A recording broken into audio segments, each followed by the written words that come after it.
पंचम भाव पूर्व जन्म के पुण्य कहा गया है। अगर पंचम भाव पूर्व जन्म के पुण्य है तो पूर्व जन्म के पाप भी वही हुए। जैसे चतुर्थ भाव से हम सुख देखते हैं, दुख भी वहीं से देखते हैं। लगन व्यक्ति स्वयं होता है, व्यक्ति का जो सुख है वो चतुर्थ भाव है। तो वहां अगर सुख देखते हैं तो दुख भी वहीं से देखा जाएगा। शादी हम सेवंथ हाउस से देखते हैं, तो शादी के अंदर जो समस्याएं आएंगी वो भी सेवंथ हाउस से देखेंगे। यानी कि कुंडली जो अपना ज्योतिष के अंदर एक नियम है, जो घर आपको देता है वही घर आपसे लेता भी है। जो घर आपको दे रहा है तो उसके बदले में आपसे कुछ ले रहा है। जैसे सिक्स्थ हाउस से छठा घर, छठा घर हमें नौकरी देता है, मेडिकल लाइन से संबंधित, वकील से संबंधित हमें व्यवसाय देता है। लेकिन छठा भाव हमारी बीमारियों का भी है, छठा भाव कंपटीशन का भी है। अगर कोई व्यक्ति कंपटीशन को जीतता है तो छठे हाउस से उसको बीमारियां भी उसी प्रकार से मिलती हैं। तो जो पंचम भाव है, पंचम भाव हमारे पूर्व जन्म में किए गए पुण्यों का भाव है। आपने पूर्व जन्म में कौन कौन से पुण्य किए, उनके आधार पर वर्तमान जीवन में आपको जो राजयोग, धन योग आदि मिलते हैं वो पूर्व जन्म में किए गए पुण्यों के आधार पर मिलते हैं। यदि आपने पूर्व जन्म में कोई बुरे कर्म किए हैं तो उनके आधार पर भी आपको यहाँ पर बुरे रिजल्ट मिलते हैं। पंचम भाव मंत्र साधना का भी है। कोई व्यक्ति मंत्र साधना करेगा, कहां तक उसकी मंत्र साधना होगी, सिद्ध होगी, सफल होगी, तो पंचम भाव से देखा जाता है। पंचम भाव हमारे जो हम पूजते हैं, जो इष्ट देव मानते हैं, जातक पारिजात एक पुस्तक है, उसमें लिखा गया है कि आप पंचम भाव से आपके जो इष्ट देव हैं वो वहां से आप पता कर सकते हैं कि हमारे इष्ट देव कौन से हैं। पंचम भाव में जो ग्रह बैठता है उस ग्रह से संबंधित जो उनके देवता हैं उसके प्रति आपके मन में श्रद्धा रहेगी, विश्वास रहेगा। भक्ति जो देखते हैं हम, भक्ति पंचम भाव से देखते हैं। भक्ति का अर्थ ये नहीं कि कोई व्यक्ति मंदिर में जा रहा है, पूजा पाठ कर रहा है, वे वही भक्ति करता है। भक्ति क्या होती है कि आप किसी वस्तु को देखकर उसके प्रति, किसी वस्तु को देखकर उसके प्रति आपके अंदर एक लगाव हो जाए, वो भक्ति होती है। जैसे कोई व्यक्ति कहीं से जा रहा है और उसने कहीं मार्केट में या कहीं भी कोई सॉन्ग सुनाई दिए शिव शंकर जियों के, कभी मंदिर नहीं गया, कभी ना कभी जाता है वो, लेकिन जब जैसे वो सॉन्ग सुनता है उसको महसूस होता है भाई हाँ मुझे कुछ महसूस हो रहा है, ये सुनना चाहिए। यानी कि ये लगाव है आपका अपने इष्ट देव के प्रति, जो लगाव होता है वही भक्ति होती है। किसी व्यक्ति के चंद्रमा पंचम भाव में है, चंद्रमा यानी कि भगवान कृष्ण, तो वो चंद्रवंशी है। भगवान कृष्ण के प्रति उनका जो लगाव होगा वो उनको देखकर, उनके भजन को देखकर, उनको मंदिर को देखकर उनके अंदर एक भावना आएगी, जैसे आप भाई उनका वो पहले से कहीं ना कहीं जुड़ाव है। क्योंकि पूर्व जन्म में उन्होंने भगवान कृष्ण से संबंधित कोई ना कोई भक्ति किसी न किसी रूप में की है, और वो पूर्व जन्म के साथ साथ उनके साथ साथ यहाँ पर चली आ रही है। तो पंचम भाव हमारे भक्ति का है, मंत्र साधना का है, इष्ट देव का है। जो ग्रह, अगर मान लो 2-3 ग्रह बैठे हो तो फिर हम देखेंगे इनमें से बलवान कौन सा है। अच्छा, अगर पंचम भाव में कोई ग्रह नहीं बैठा है, फिर तो देखेंगे दुष्ट कौन से ग्रह दृष्टि डाल रहे हैं। डालते हैं, यदि कोई दृष्टि भी नहीं डाल रहा है, तो फिर उसका फिर हम देखेंगे उसका स्वामी कौन है। स्वामी। और ऐसा कहा गया है जातक हम्म। पारिजात में, अगर पंचम भाव में पुरुष राशि है, जो विषम राशियां पुरुष राशियां होती है, हम्म। तो ऐसे व्यक्ति को पुरुष भगवान की पूजा करनी चाहिए। अच्छा। जैसे गुरु है तो भगवान शंकर की पूजा करनी चाहिए। रामचंद्र सूर्य है, श्री राम की पूजा करनी चाहिए। चंद्रमा है, भगवान कृष्ण की पूजा करनी चाहिए। बुध है, भगवान नारायण की पूजा करनी चाहिए। यदि राशि वहां पर स्त्री राशि है और चंद्रमा बैठे हुए हैं, तो फिर चंद्रमा कौन हुए? माता पार्वती हुए। माता दुर्गा मान लो। माता पार्वती, दुर्गा राहु के लिए। अच्छा। दुर्गा, अगर वहां पर राहु है तो आप दुर्गा माता को अपनी इष्ट देवी मान सकते हैं। केतु है, गणपति जी हैं, गणेश जी हैं। मंगल, भगवान कार्तिकेय या हनुमान। भगवान कार्तिकेय या हनुमान। तो ऐसे आप अपनी कुंडली के अंदर इष्ट देव को जान सकते हैं। पंचम भाव संतान का भी होता है। पहले अगर संतान में कोई समस्या आ रही है, संतान नहीं हो रही, तो हमने 2-3 पॉइंट चेक करने हैं। पहला पंचम भाव जो उसका प्रोडक्शन करेगा, उसको उत्पन्न करेगा, पैदा करेगा। फिर पंचम भाव के स्वामी को चेक करेंगे। फिर पंचम भाव के स्वामी को चेक करेंगे। और सबसे बड़ी बात क्या है, जो भी ग्रह है, जिसका भी कारक है, हम कारक ग्रह को ज्यादा महत्व देंगे, उसको उसके ऊपर ध्यान देंगे, क्या वो कहीं पीड़ित है या शुभ अवस्था में है। जैसे गुरु है, गुरु पुत्र के कारक है। शुक्र है, वो पत्नी के कारक है। और कहीं सप्तम भाव से संबंधित कोई समस्या है तो शुक्र को भी चेक करेंगे। सूर्य पिता के कारक है। चंद्रमा माता के कारक है। मंगल छोटे भाई बहन के कारक है। और शनि जो हमारे नौकर चाकर हैं या चाचा ताया है।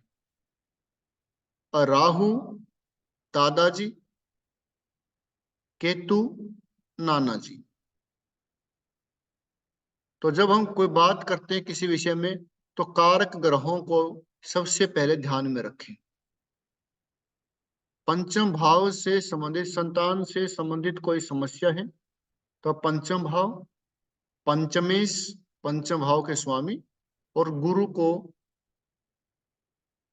ध्यान रखें। क्या ये ग्रह कहीं ना कहीं किसी से पीड़ित है, अशुभ अवस्था में है, पाप ग्रहों से पीड़ित है क्या।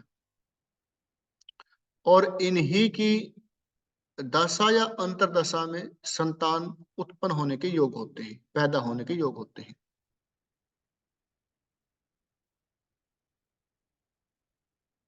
पंचम भाव में यदि राहु है, पंचम भाव में यदि राहु है, यानी कि पूर्व जन्म में आपने, उस व्यक्ति ने जिसकी कुंडली में पंचम भाव में राहु है, तो पूर्व जन्म में सर्पों से संबंधित, सांपों से संबंधित कुछ ऐसी घटनाएं की है जो उसकी कुंडली में सर्प दोष बन गया।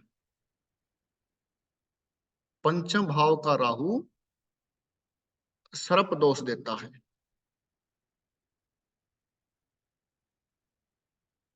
पंचम भाव में गुरु है, तो पूर्व जन्म में भी ये व्यक्ति किसी न किसी ऐसे पूजा पाठ से संबंधित, ज्योतिष से संबंधित, उपदेशक से संबंधित, टीचर से संबंधित कार्य करता रहा होगा।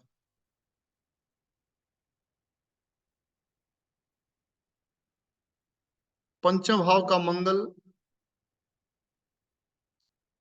मंगल एनर्जी है, मंगल मिलिट्री है।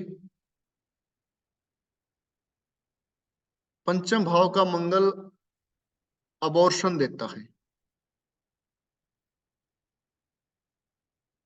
और शनि, पंचम भाव के शनि को बच्चे खाने वाला सांप कहा गया है।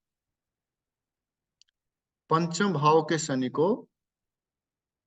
बच्चे खाने वाला सांप कहा गया, यानी कि कहने का अर्थ क्या है कि स्त्री की कुंडली में यदि शनि पंचम भाव में है तो संतान को कंसीव होने में दिक्कतें देता है, संतान को पूरा नहीं होने देता।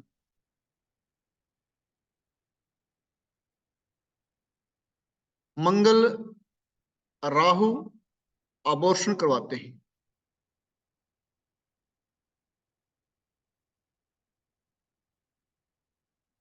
तो हमें ये पंचम भाव से आप मंत्र साधना, सिद्धि, भक्ति, share marketing, education, sports, affair, यानी कि प्रेम, वो आप यहां से देख सकते हैं। यदि दूसरे घर का स्वामी पंचम भाव में होगा, यदि दूसरे घर का स्वामी पंचम भाव में होगा, जो परिवार आपका इस जन्म में है, पूर्व जन्म में भी आपका वही परिवार रहा है। जो ग्रह सेकंड लॉर्ड है, पंचम भाव में बैठा हुआ है, और उस समय उसको धन की प्राप्ति होती है, तो धन उसको पूर्व जन्म में किए गए पुण्यों के कारण मिला है।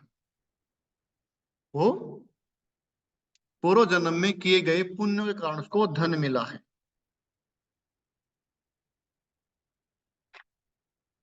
अगर उसको ऐसा लगता है मुझे धन, मैंने यहाँ पे कुछ अच्छा किया है तब मिला, नहीं, पूर्व जन्म में कुछ अच्छा किया है उसी के कारण उसको धन मिला। यदि सेकंड लॉर्ड पंचम भाव में हो और उसकी दशा या अंतरदशा में उसको धन की प्राप्ति होती है। तीसरे घर का स्वामी पंचम भाव में, जो आपके छोटे भाई बहन हैं, पहले भी आपके वे छोटे भाई बहन रहे हैं। चौथे घर का स्वामी पंचम भाव में, जो माता जी आपकी इस जन्म में है, पूर्व जन्म में वही आपकी माता रही है।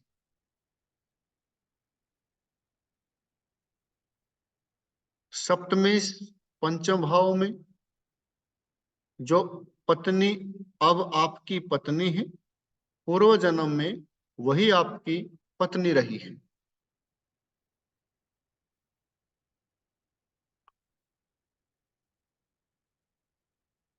नौवें घर का स्वामी, नौ में नाइन्थ लॉर्ड, यदि पंचम भाव में है जो पिताजी आपके इस जीवन में है, पूर्व जन्म में आपके वही पिताजी रहे हैं।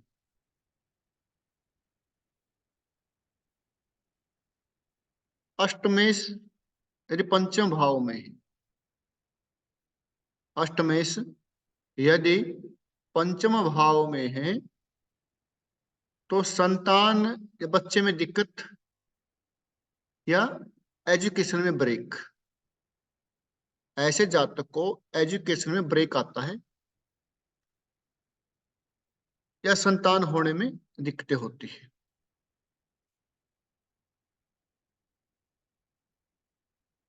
छठे घर का स्वामी पंचम भाव में, बच्चा कॉम्पिटिटिव हो सकता है, बच्चा बीमार हो सकता है, या पूर्व जन्म में उसका जो कर्म रहा है, जो काम रहा है, वो डॉक्टर से या वकील से संबंधित रहा है।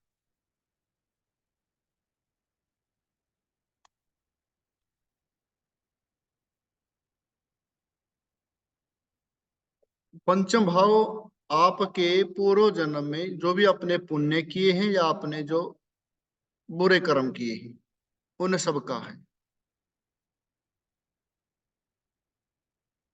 क्योंकि जो घर आपको सुख देगा वही घर आपको दुख भी देगा। पंचम भाव साधना है।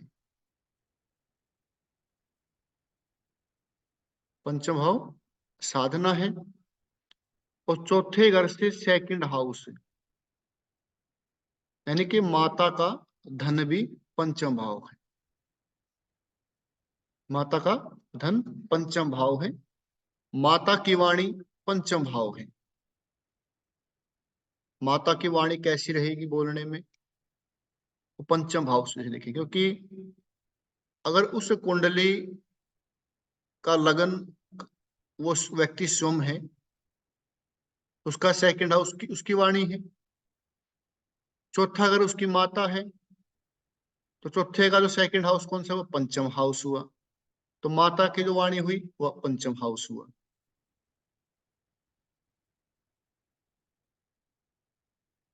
आप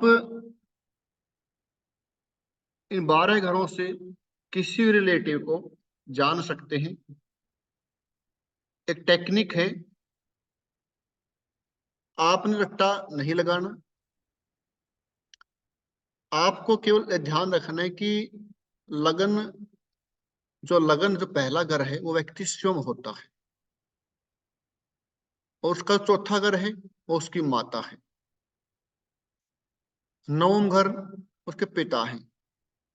सातवां घर पत्नी है। थर्ड हाउस छोटे भाई बहन है।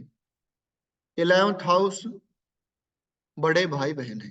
ठीक है, यानी कि ये लगन के उस व्यक्ति के जिसकी कुंडली है, यानी कि पहला घर वो स्वयं हो गया। यदि मैं कहूं कि माता का छोटा भाई कौन कौन सा घर से देखेंगे, तो चौथा घर माता होता है। चौथा घर स्वयं माता देखते हैं।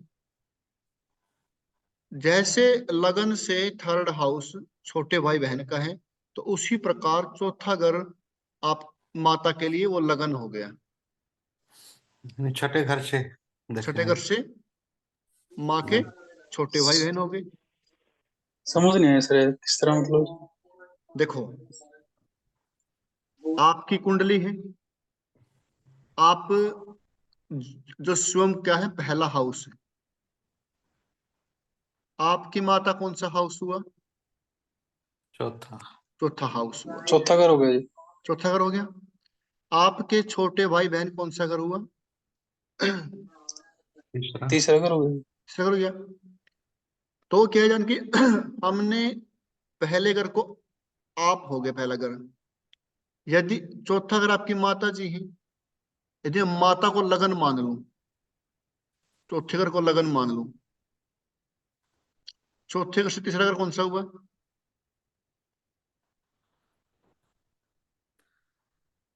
छठा। छठा नहीं हो छठा जाएगा हो जी। गया। छठा छठा हो गया जी। तो माता के छोटे भाई बहन कौन से हो गए, छठा घर। छठा। समझ आया? हाँ हाँ समझ गए। यानी कि जैसे आपकी कुंडली है, आपकी कुंडली में जो आपके रिलेटिव है, आपका पिता नवम हाउस है। यदि माता का पिता समझो तो माता चौथा घर है, चौथे से नौवां घर कौन सा हुआ? 12वां घर हुआ। चौथे से नौवां 12वां हुआ, तो वो माता का पिता हो गया, ठीक। आपका नाना हो गया। आपने कुछ नहीं, सिंपल है काम, बिल्कुल टेक्निक सिंपल है। यदि आपकी कुंडली है, आपकी कुंडली के अंदर थर्ड हाउस आपका छोटा भाई है, अगर चौथा हाउस आपकी माता है, तो यही कुंडली अगर माता के लिए बना दूं मैं, तो माता लगन हो गई, माता पहले हाउस में आ गई, माता लगन मान लेते हैं। तो छोटे भाई बहन होते हैं तीसरा घर, चौथे से छठा कौन कौन सा हो गया? थर्ड हाउस हो गया, वो माता के छोटे भाई बहन हो गए। आपका पिता कौन से? नौवां घर, 9th हाउस। और नहीं माता जी वीरेंद्र का जी, पिता कौन सा हो गया? वीरेंद्र जी 10वां 10 शायद मेरे को ये लग रहा है कि 10वां घर होता है पिता का। ऐसा है, जो और उत्तर वैसे भी भारत है। अगर इस टेक्निक से भी देखें तो मान लो हाँ, माता माता का सप्तम पति का हो गया ना, उनके पति का, तो वो भी इस टेक्निक से भी मान लो अगर हम देखें चौथा से तो 10वां ही बैठता है सप्तम भाव। ऐसा है, जो हमारे उत्तर भारत में है हम्म, वो 10th हाउस को पिता मानते हैं, जी बिल्कुल। ठीक है।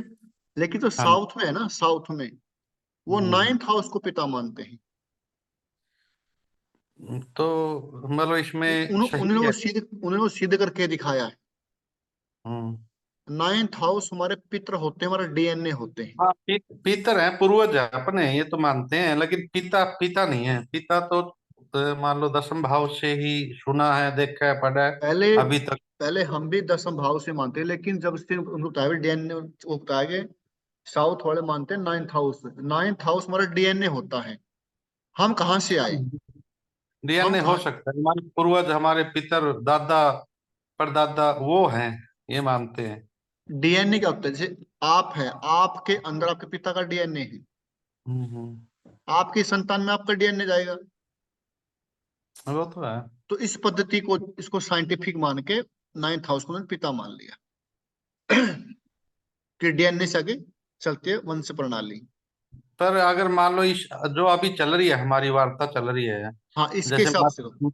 माता के हिसाब से, अब वो तो छठा भाव बैठा 9वां, तो फिर उसका माता का हम मान लो हाँ, उस हिसाब से तो नहीं कह सकते यानी टेक्निक, लेकिन हाँ वो सिर्फ एक समझाने के लिए टेक्निक ऐसे, हाँ। लेकिन 9th हाउस को पिता मानेंगे हम, पिता 9th हाउस को ही मानेंगे।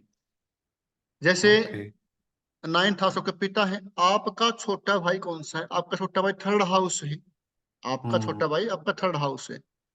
आपके चाचे कौन से हुए? आपका 9th हाउस आपका पिता है, तो 9th से थर्ड कौन सा हुआ? 11वां घर। तो हम्म, आपके भाई का, आपके पिता का छोटा भाई 11वां घर हुआ, ठीक है जी। तो ऐसे हम, यानी कि हम बात करें पंचम हाउस पर, तो पंचम हाउस में कुछ और चीजें आगे आपको बता देता हूँ। पंचम हाउस एक बड़ा ही गहन विषय है, इतनी आसानी से ये हम तो, क्योंकि बड़ा टाइम लगता है इसको समझने में, लेकिन कोई जहां बात तो नहीं। कोशिश होगी हाँ भाई। तो हम इसको पढ़ेंगे, आगे इसके बारे में बात करेंगे, ठीक है जी। बिल्कुल जी बिल्कुल।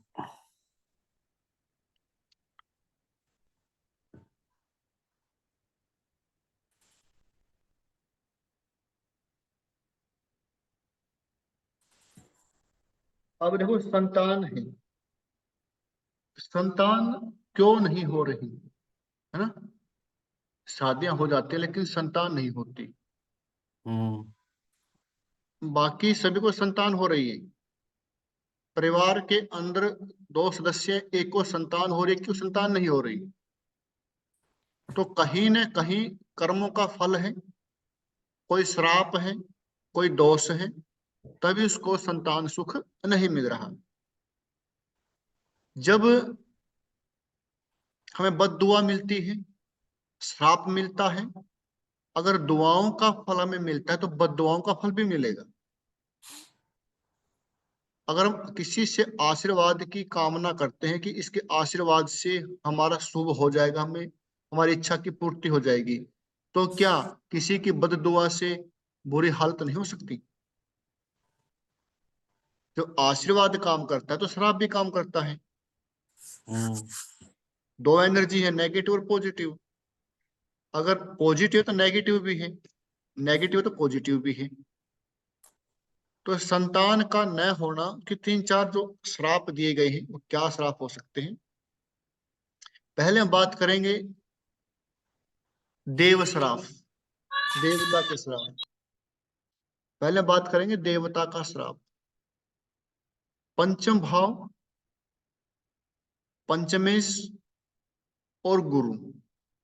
गुरु देवता माने गए हैं। पंचम भाव, पंचमेश, पांचवें घर का स्वामी और गुरु, इनके ऊपर यदि पाप दृष्टि है, पाप ग्रहों की दृष्टि है, तो इसको हम देवता श्राप कहेंगे। तो हम इनको देवता श्राप कहेंगे कि कुंडली के अंदर देवता श्राप है, जिसके कारण इसको संतान सुख की प्राप्ति नहीं हुई। विपुल जी, विपुल, हाँ जी सर। समझ आ रहे? हाँ जी। यानी कि पंचम भाव चेक करेंगे, पंचमेश चेक करेंगे और गुरु, इन तीनों को चेक करें। यदि संतान नहीं हो रही, कोई हमारे पास कुंडली आती है और कहते हुए संतान नहीं हो रही, तो हमने क्या चेक करना है? पंचम भाव, पंचम घर का स्वामी कोई भी हो सकता है उसकी कुंडली में, ठीक है, और गुरु, इन तीनों को चेक करेंगे इनके ऊपर कोई पाप ग्रह की दृष्टि है क्या? पाप ग्रह शनि, राहु, केतु। तो ऐसे व्यक्ति को देव श्राप होता है, ब्राह्मण श्राप होता है, जो संतान नहीं होती। आगे पंचमेश मंगल के साथ हो, पंचमेश मंगल के साथ हो, छठे भाव का स्वामी उसको देखे। मान लीजिए किसी कुंडली में पंचम भाव का स्वामी सूर्य है और मंगल के साथ बैठा हो, और छठे घर का स्वामी बुध हुआ, बुध साथ में बैठा है, और किसी पाप ग्रह की दृष्टि है, उसके ऊपर शुभ ग्रह की दृष्टि नहीं है, तो शत्रु के श्राप के कारण उसको संतान नहीं होती। क्योंकि श्राप, बद्दुआएं शत्रु भी दे सकता है। अगर आप किसी व्यक्ति को परेशान करोगे, वो कमजोर व्यक्ति है, तो वो कमजोर व्यक्ति क्या कर सकता है? श्राप ही दे सकता है। कमजोर मतलब कि व्यक्ति जी, क्या कर मतलब कि सकता है? जी वो श्राप ही दे पांचवें घर सकता का, है। हाँ जी, पांचवें घर का स्वामी है जुनसा जी, हाँ जी, वो वो मंगल के साथ कहीं भी बैठ जाए। कहीं भी बैठ जाए और जी। छठे घर का स्वामी उसको देखे, ठीक। शुभ ग्रह की दृष्टि ना हो। शुभ कौन से? गुरु, शुक्र, बुध और चंद्रमा। हम्म। तो ऐसे व्यक्ति को शत्रु का श्राप होता है, इसको जिस कारण को संतान नहीं होती। जिस तरह छठे भाव का स्वामी, मतलब छठे भाव का स्वामी मतलब किस तरह, मतलब जी? देखो, जैसे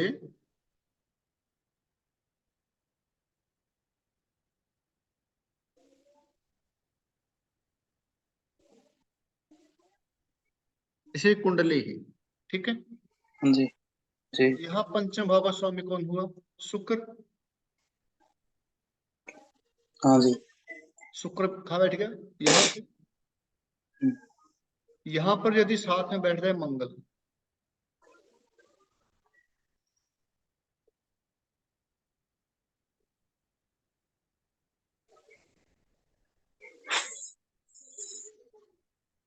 यहां पर यदि साथ में मंगल बैठ जाए, हमारी कंडीशन क्या है, पंचम भाव के स्वामी के साथ मंगल बैठ जाए। मंगल, ठीक ठीक है, अब ये षष्ठेशी मंगल हो गया। ये छठे घर के साथ छठे घर के स्वामी की दृष्टि हो। अब इसमें छठे घर का स्वामी मंगल हो गया साथ में, वो हो गया साथ में। हाँ। ठीक है, तो किसी शुभ ग्रह की दृष्टि ना हो, किसी शुभ ग्रह की दृष्टि नहीं है इसके ऊपर, ना गुरु की दृष्टि है, ना बुध की है, ना किसी की नहीं है। ठीक है, तो क्या कहेंगे, इसको शत्रु का दोष कहेंगे। कुंडली में शत्रु का श्राप है, शत्रु की हाय है, बददुआ है, जिसके कारण इसको संतान नहीं हो रही। आगे है, यदि नवम भाव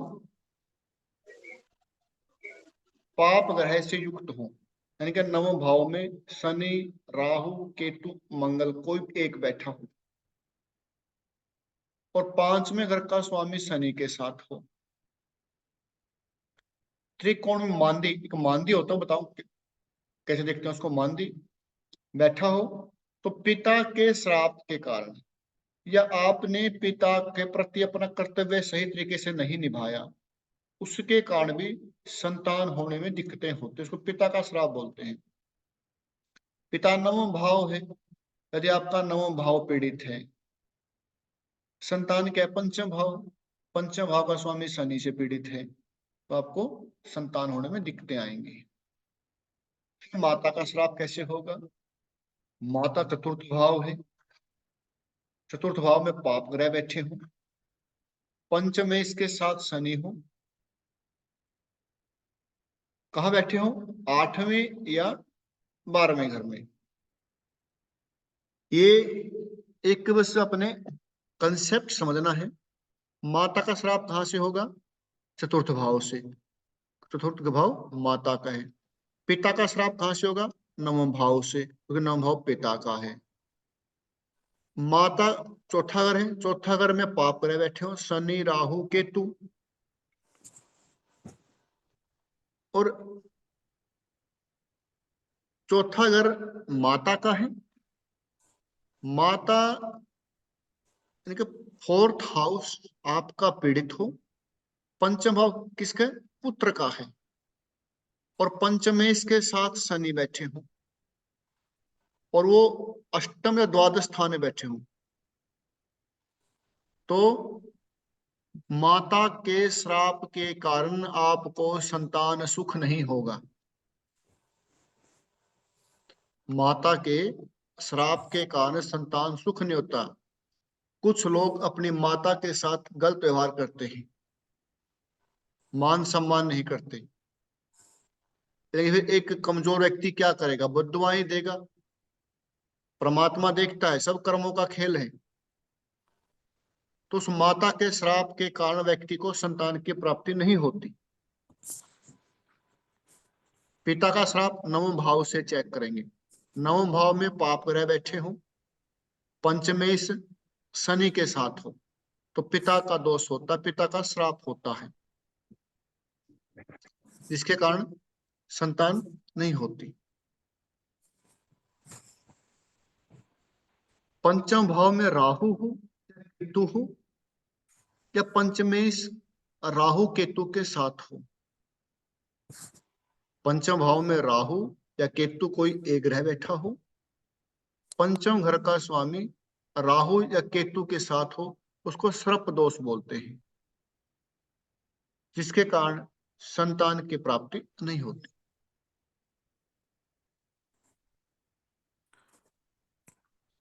आप कुंडली जब चेक करेंगे, किसी के पंचम भाव में यदि राहु है, तो आप उसको बिल्कुल स्पष्ट रूप से कह दीजिए कि आपकी कुंडली के अंदर सर्प दोष है। ये 4-5 दोष हैं, इनके कारण संतान होने में समस्याएं होती है।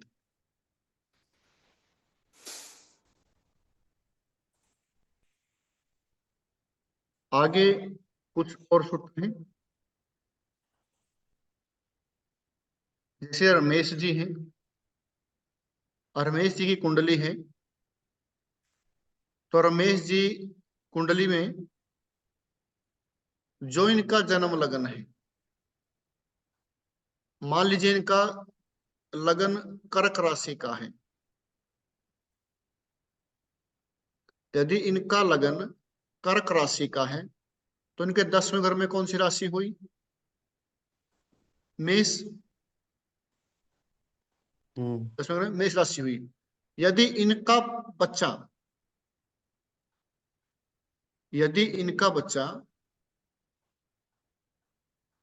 मेष लगन का हुआ, बच्चे का लगन मेष हुआ, तो पिता के समान गुणों वाला होगा। जो लगन पिता का है उस लगन से 10वें घर में जो राशि है, यदि वो राशि उसके पुत्र का लगन हुई, उसके पुत्र के पहले घर में आई, तो पिता और पुत्र है जो पिता के समान उसके गुण होंगे। समझ में आया? पिता के लगन से मान लीजिए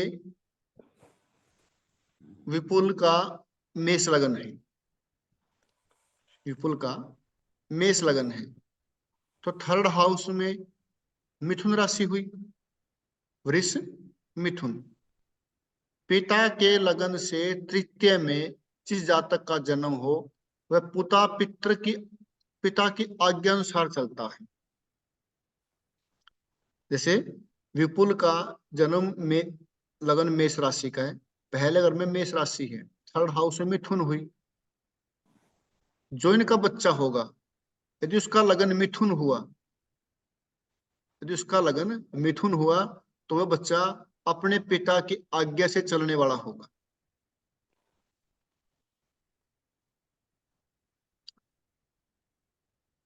पिता के लगन से यदि बच्चे का लगन 6ठे या 8वें में हुआ तो बच्चा अपने पिता से शत्रुता रखेगा। जैसे किसी की कुंडली में, जैसे मान ली मेरी कुंडली है, मेरी कुंडली मेष लगन की है, 6ठे घर में कौन सी राशि आई? कन्या, 8वें में वृश्चिक। यदि मेरे संतान की लगन में कन्या या वृश्चिक राशि हो, कन्या वृश्चिक का लगन हो, तो मेरा पुत्र मुझसे शत्रुता रखने वाला होगा।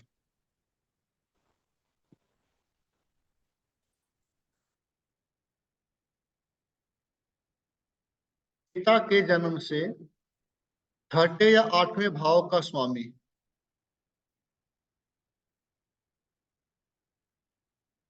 लड़के के लगन में बैठा हो,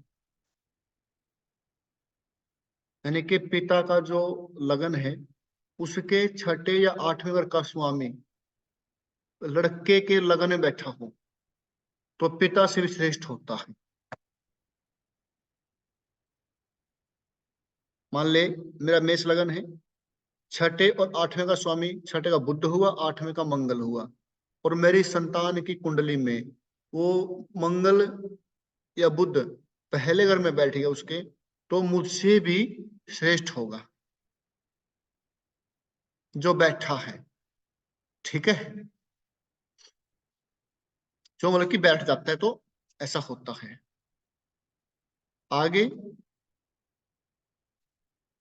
अगला सूत्र है, केंद्र में यदि चर राशि है, केंद्र में यदि चर राशि है, चर राशि कौन सी है? 1, 4, 7 और 10। इनमें से कोई राशि यदि केंद्र स्थान में आ जाए, केंद्र कौन से होते हैं हमारे? केंद्र होते हैं पहला, चौथा, 7वां और 10वां।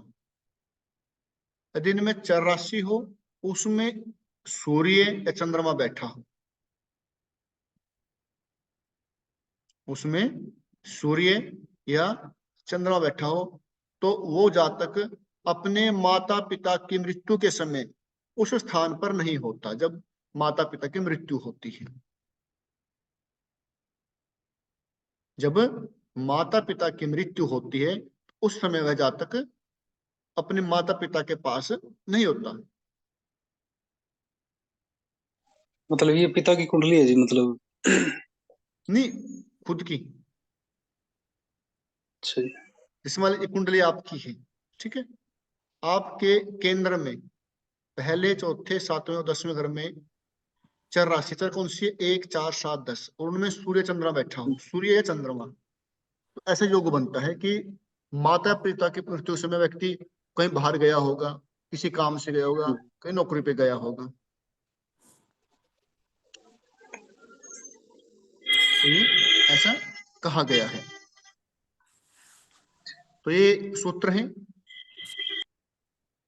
इनको कुंडली पर लगा के देखिए।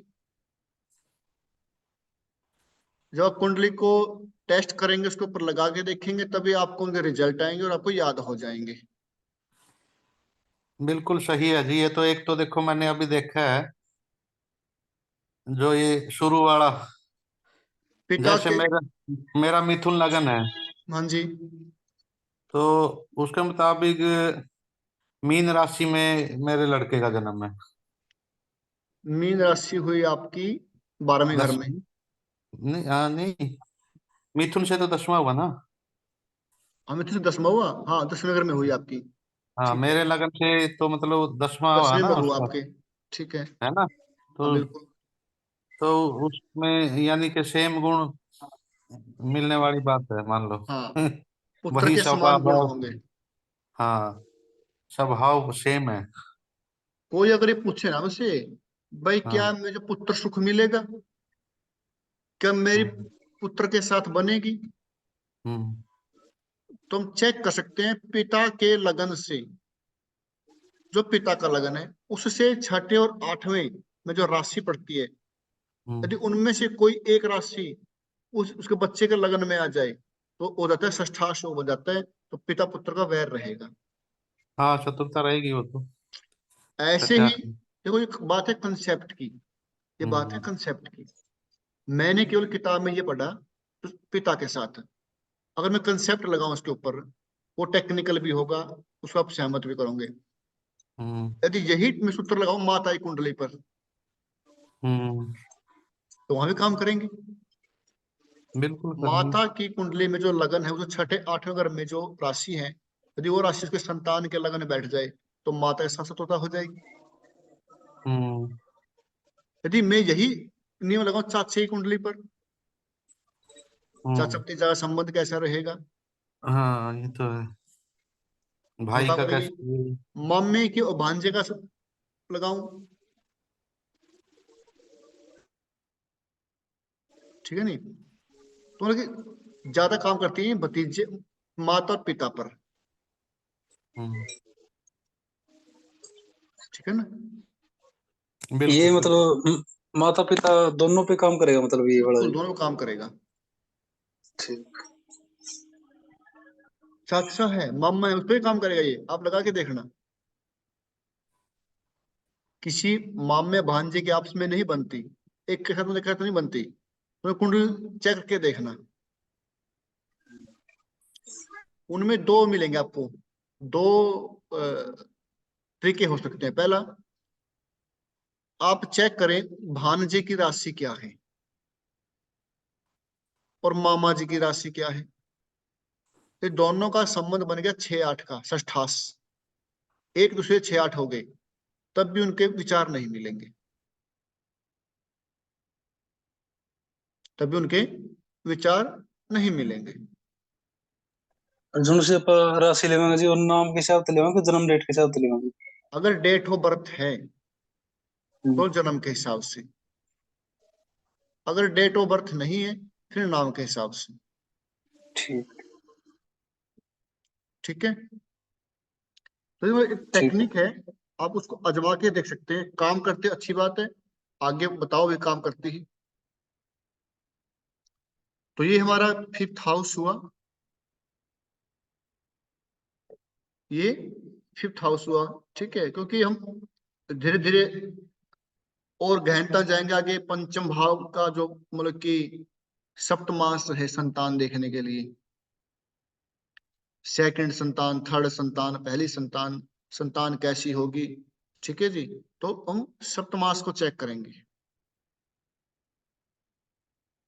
पहले हम कुंडली के जो 12 भाव हैं उनको कंप्लीट कर लें, फिर सप्तमांश, नवमांश, दशमांश उनको बाद में साथ साथ कंप्लीट, क्योंकि पहले आपको पता हो कि जो ऊपरी चीज है, जो बेस है, वो कंप्लीट हो। फिर की गहराई में जाने के लिए पंचम भाव के लिए सप्तमांश है और सप्तम भाव के लिए नवमांश है, दसम भाव के लिए दशमांश है। 16 प्रकार की कुंडलियां हैं, हर एक कुंडली का अपना अपना महत्व है, हर एक कुंडली अलग अलग घर की सूक्ष्म वर्णन है, सूक्ष्म उसका डिस्क्रिप्शन है। तो आज हमने पंचम हाउस किया, कल को नवम और एकादश, नवम और एकादश करके, ठीक है। फिर द्वादश करके, मतलब कि हम क्लास थोड़ी लंबी कर लेंगे अब की बार, कोशिश करेंगे भाई द्वादश भाव तक हमारा हो जाए जल्दी ही। फिर हम आगे बात करेंगे कंजंक्शन पर। दो ग्रह जब एक साथ बैठते हैं तो क्या रिजल्ट देते हैं, उनके कैसे रेमेडी बनती है, कौन सा ग्रह कैसे काम करता है। तो हम सबसे पहले द्वादश भाव कंप्लीट करने के बाद हम दशा पढ़ना स्टार्ट करेंगे। दशाएं कैसे पढ़ी जाती हैं, दशाएं, अंतरदशाएं, प्रत्यंतर दशाएं। कुंडली को रीड करने के लिए दशाएं कैसे पढ़ी जाती हैं, उनकी टेक्निक क्या होती है, थोड़ा पढ़ेंगे। उसके बाद फिर राजयोग, धन योग के बारे में बात करेंगे। फिर हम जो कुंडलियां है हमारी, सप्तमांश है, नवमांश है, दशमांश है, उसके बाद अष्टक वर्ग की बात करेंगे। तो कोशिश हमारी रही कल को हमारा 9th हाउस और एकादश हाउस कंप्लीट हो जाए। थोड़ा टाइम 15-20 मिनट एक्स्ट्रा लग जाएंगी, सर्दी भी ज्यादा नहीं अब तो, ठीक है जी, ज्यादा लंबा नहीं खींचेंगे। कोशिश हमारी रहेगी अब मार्च है, अप्रैल मई के लास्ट तक कोर्स को कंप्लीट किया जाए 4 महीने में। तो आगे हम कुंडलियों कैसे पढ़ते हैं, कुंडलियों को आप कुंडली दीजिए, अपनी दीजिए, किसी की दीजिए, कुंडलियों पर अभ्यास करवाएंगे आगे। इससे पहले मैं आपको नवम भाव यानी कि द्वादश भाव कंप्लीट हो जाए, फिर कौन सा ग्रह कहाँ बैठा है, कैसे बैठा हो, आपको समझ में आ जाएगा। ज्यादा है कि अभ्यास करने से, क्या बात के अभ्यास करने से है। कुंडली यानी कि आप जो क्लास लगाते हैं उसको सुने, फिर आराम से 1 घंटे क्लास होती है, ज्यादा बड़ी क्लास नहीं है, काफी समय लगता है इसके अंदर। आराम से बैठ के उसको नोट्स बनाए अपने कॉपी के अंदर। अगर सुन के छोड़ दोगे फिर कुछ समझ में नहीं आएगा, कुछ याद रहेगा। नोट्स बनाने पड़ते हैं, कॉपी में लिखो, डायरी में लिखो, उसको पढ़ो, कहीं से समझ में नहीं दोबारा पूछ सकते हो, क्योंकि हम बार बार 1 घंटे की वीडियो नहीं देख सकते हर बार। एक बार देख लिया, उनको लिख और लिया। सर मेरा एक सवाल था। हाँ जी, सर वहाँ पे कंफ्यूज है कि हम कुंडली चेक करते हैं तो कोई डेट ऑफ बर्थ और टाइमिंग देता है, तो वो कैसे चेक करते हैं, मतलब कि आज आज के थ्रू तो वो तो माइनस तो वहाँ पे हो जाता है, लेकिन पेपर पे लिखेंगे तो वहाँ पे क्या चेक करेंगे, वहाँ पे कंफ्यूज होंगे बहुत ज्यादा। जैसे टाइमिंग वो कैसे चेक करते हैं? कैसे लोग समझ, कैसे दोबारा बताना, आराम से बताना दोबारा, कैसे क्या कह रहे जैसे हैं। कि किसी ने अपनी कुंडली दी, हम्म, जैसे कि कुंडली दी किसी ने, मतलब सॉरी, टाइमिंग और डेट ऑफ बर्थ दी, ठीक है, और जैसे कि और जो तो अब टाइमिंग किसी की रात की 2 बजे की होती है, 1 बजे की होती है सर, ठीक तो है। वहां पे कंफ्यूज हो, तो वो कैसे करते हैं चेक? अच्छा बताता हूँ तो तुम्हें। वहां पे ज्यादा कंफ्यूज हो रही हूँ ज्यादा मैं। देखो आपने देखो, बताया था ना कुछ कि बाहर कुछ मिलता है वो चार्ट कुछ, हाँ। 1 मिनट सुनो। जी। आपके पास मोबाइल है, लैपटॉप तो नहीं है ना, हाँ मोबाइल है। जी सर। नहीं, देखो, मोबाइल है मेरे पास, हाँ। मोबाइल है, तो जो ये सॉफ्टवेयर में जी। दिखा रहा हूं आपको जगन्नाथ हो रहा, ये सॉफ्टवेयर है लैपटॉप के जी लिए, सर। ये लैपटॉप पर चलता है, ठीक है। हाँ जी। और मोबाइल के लिए होते हैं सॉफ्टवेयर एस्ट्रोसेज, सुना होगा आपने, एस्ट्रोसेज। जी सुना सर। एस्ट्रोसेज हाँ में जी। जाएं जैसे,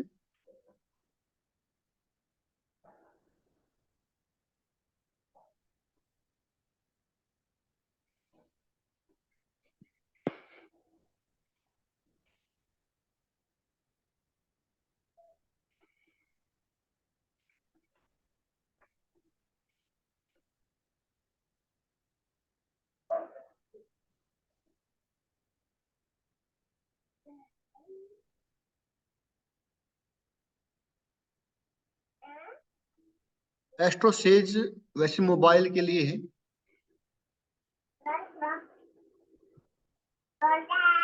जी सर। देखो जैसे है ना, यह नेम, जिसका हाँ नाम है जी। किसी का भी, ठीक है। यह क्या है, मेल है जी। फीमेल, उसका लिखेंगे। ये डेट ऑफ बर्थ है यहाँ पे, जी। डेट,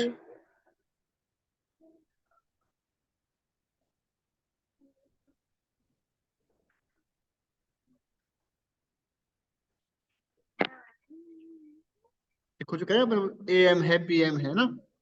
हाँ जी। हाँ जी। हाँ अ, जी। उसमें जब भरोगे ना आप एस्ट्रोसेज में, जी सर। एक मिनट,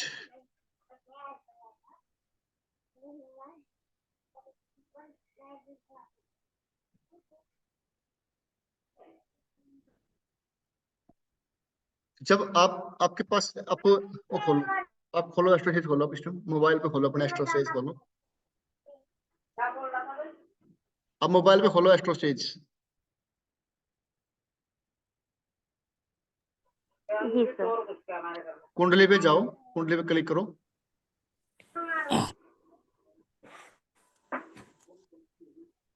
खोल लिया।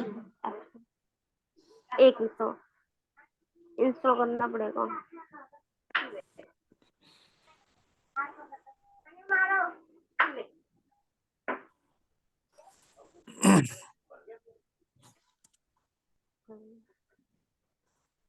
कुंडली पे क्लिक करें,